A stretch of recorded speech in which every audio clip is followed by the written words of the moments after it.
Dear students, welcome back to operating system video lecture session. In this lecture video, we are going to discuss about memory management.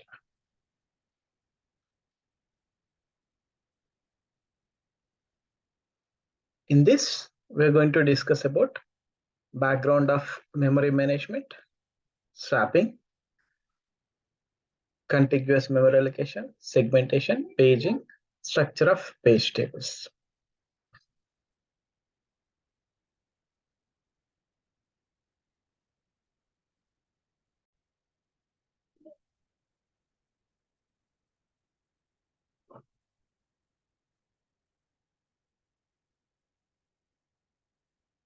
Objective of this session: to provide a detailed description of various ways of organizing memory hardware and to discuss various memory management techniques, including paging and segmentation. Background of virtual memory management or memory management. Program must be brought from disk into memory and placed within process for it to be run. This is all we have already known, that for all the process or whatever the task it may be, the memory or program must be brought from the main memory or your secondary storage devices to main memory. And main memory and registers are only storage CPU can access directly.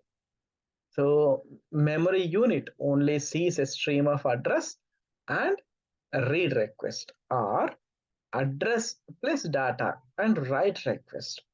So register access in one CPU clock or less than one CPU clock. Main memory can take many cycles that cause, we call it as a stall. And the cache memory, you already know about it. Cache sits between main memory and CPU register. The cache exists in between main memory and CPU register. Protection of memory required to ensure correct operation. So base and limit registers. So what is base and limit registers? A pair of base and limit registers define the logical address space. The logical address space. So CPU must check every memory access generated in user mode to be sure it is between base and the limit for that user.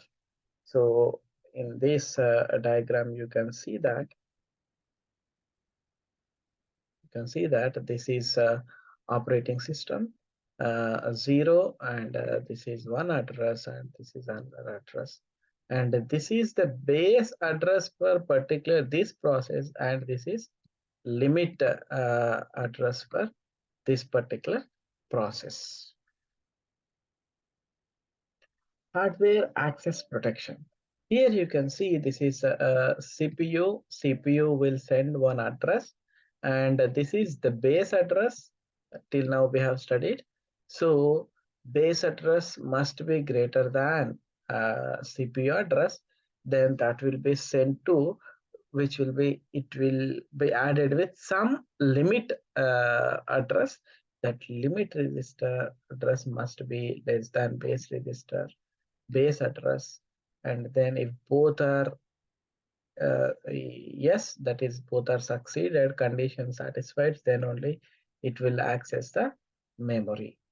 So if either the case, either base or base plus limit is less than the corresponding less than, or the condition gets fails, and then we call it as drop to operating system monitor, then we get some addressing error. Next one is address binding.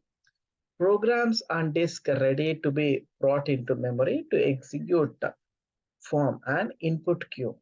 So without support, we must be loaded into address 0000, and convenient to have first user process physical address always at 0th base address, and then addresses represented in different ways at different stages of program's life, just like first one is Source code address, usually it's a symbolic one, and the compiled code address bind to relocatable address, that is 14 bytes from beginning of that module. So you are going to give some value and you are going to add that value for all the time.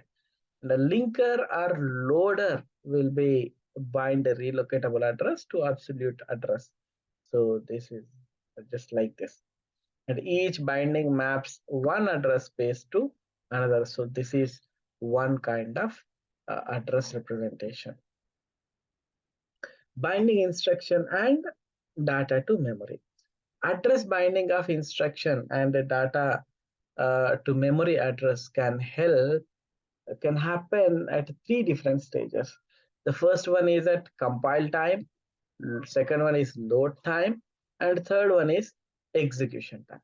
Compile time. If memory location known a priori, absolute code can be generated and must recompile code if a starting location changes. Then load time. It must generate a relocatable code if memory location is not known at compile time, and execution time is binding will be delayed until runtime if the process can be moved during its execution from one memory segment to another memory segment. So for that, it needs hardware support for address map, just like examples of base register and limit register. And this is one multiprocessing of a user program. Right. So there is the source program, compiler or assembler.